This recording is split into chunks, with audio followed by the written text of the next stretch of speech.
twubika amacupa twegura inyandiko. Uyu munsi reka nkujyane muri Ukraine n'ubundi muri ya ntambara ibura iminsi mike ibarirwa ku ntoki ngo yuzuze umwaka itangiye. Gusa Putin we ntakozwe ibyo kuyita intambara, ahubwo we avuga ko ari ibikorwa bidasanzwe bya gisirikare igihugu cye kirimo muri Ukraine. Reka rero tujyane ku kibuga cy'imirwano ubwire bigezweho muri aka kanya. Ubu inkuru igezweho ku isi yose ni y'urupfu rw'umujenerali ukomeye w'Uburusiya witabye Imana.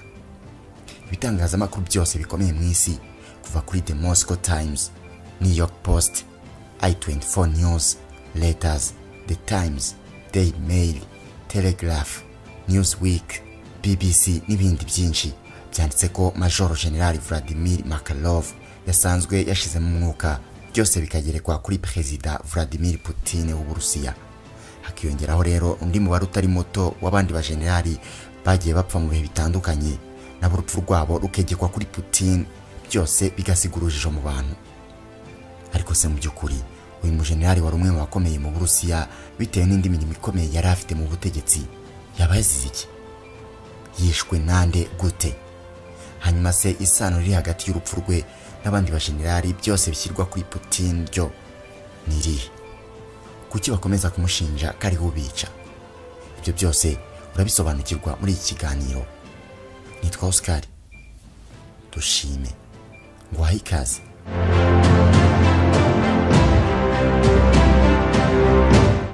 Ikaze nanone mu kiganiro cyacu kandi cyanyu.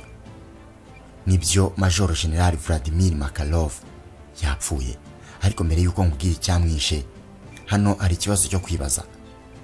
Ikinyamakuru I24 News kivuga ko imibare igaragaza ko amaze gupfa abantu benshi bafite amazina akomeye haba mu bucuruzi ndetse n'abofisiye batari bake mu gisirikare cy'Uburusiya kuva iki gihugu cyatangiza ibitero kuri Ukraine mu kwezi kwa kabiri kwa 2022. Wakibaza uti kubera iki? Ibitangazamakuru byinshi byanditse ko impamvu nyamukuru y'urupfu rwa General Makarov ari ukwiyahura, ariko kandi byose bigahuriza ku kuba Putin ari we ntandaro yo gutuma uyu mugabo yiyahura. Uti gute?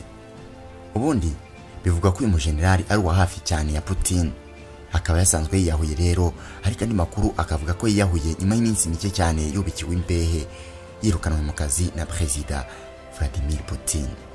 Ariko se mbere yuko dukomeza, ubundi Makarov yari muntu ki? Major General Vladimir Makarov yari umusaza w'ubushongore n'ubukaka w'imyaka 72 y'amavuko. Reuters ivuga ko imbere mu gihugu yarashinzwe kurwanya abayizanguni barwanya ubutegetsi bwa Putin.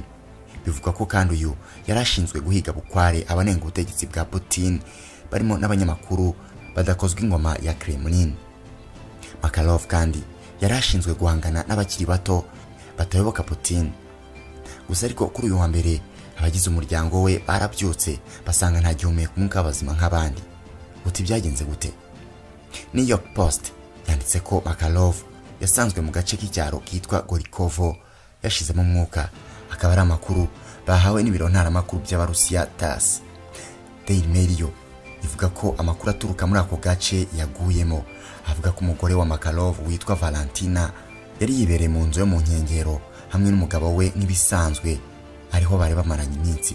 Ni inzu iri mu mudugudu wa Gorikovo muri metero zitari nyinshi uvuye mu murwa mukuru Moscow. Ubwo rero ngo ku isaha ya saa moya za mu gitondo uwo mugore yumvise urusasu ruvuze, yirukanka ajya kureba ikibaye. Akihagera yakubiswe n'inkuba ubwo yasangaga umugabo we ari kuvirana amaraso, yakomeretse bikomeye. Byumvikane ko iryo sasu yari yumvise ari ry'umugabo we yari yirashe. Byose cyane umugore we akimara kubona ibibaye yahise atabaza umuhungu wabo mukuru, ahamagara ambulance ngo izitabare, ariko abaganga bakihagera ntibabashije kurokora General Makarov kuko yari yamaze gushira mu mwuka. Ikinyamakuru gisohoka buri munsi cy'i Moscow cyitwa Moskoviki cyatangaje inkuru y'akasamutwe ivuga ko umuryango w'uyu mujenerali wapfuye wahise utangira gukorwaho iperereza ryihariye, ngo bakekaga ko muri uru rugo hashobora kuba habikwa intwaro.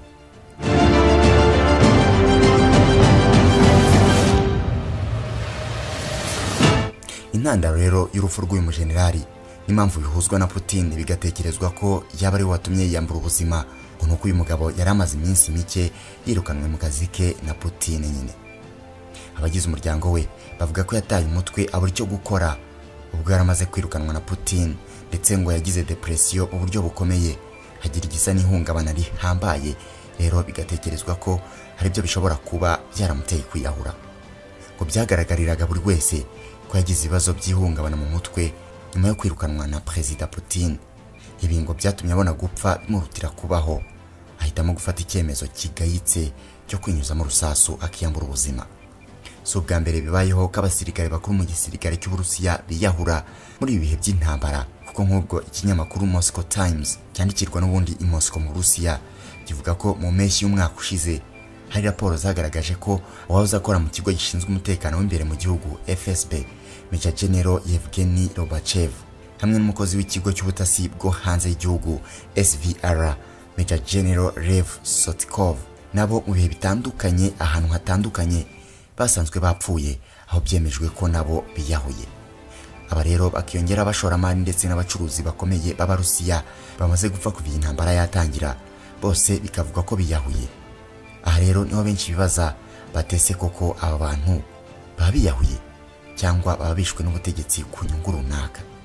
Gusa ibinyamakuru byo mu Burengerazuba, aho leta zabo n'ubundi zisanzwe zihanganye n'Uburusiya muri iyi ntambara, bihita bikubira mu ijambo rimwe bikavuga ko izo mfu zose zidasobanutse, uba ziri inyuma nta wundi byanze bikunze ari Perezida Vladimir Putin.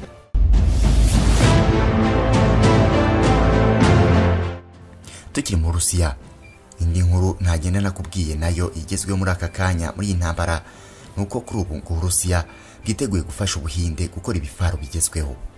Uburusiya bwatangaje ko bwiteguye gufasha Ubuhinde mu ikorwa ry'ibifaru bishyashya bifite ubushobozi bwo guhangana n'ibibazo by'umutekano biriho, bigasimbura by'icyo gihugu cyari gifite byakozwe mu bihe by'intambara y'ubutita.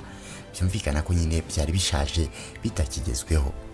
Umuyobozi ushinzwe ubufatanye mu bya gisirikare mu Burusiya, Vladimir Drozhov, yatangaje ko biteguye gutanga ikoranabuhanga rigezweho mu gukora ibifaru, Ubuhinde nabwo bukabasha gukora ibifaru bigendanye n'igihe.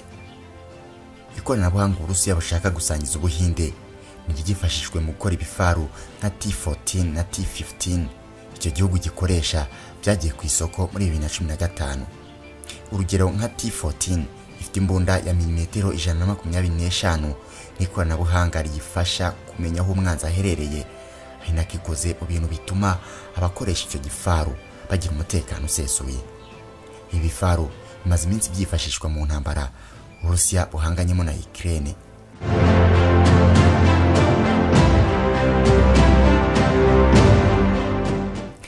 Ngayo nguko rero ibyo ibigezweho muri intambara y'Uburusiya na Ukraine, amakuru yo akaba akomeza kwisukiranya umunsi ku munsi, asohoka buri munota ku wundi.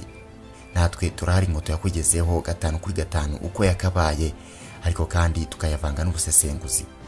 Wakoze gukurikira ikiganiro, nawe utaha. Imana ibarinde.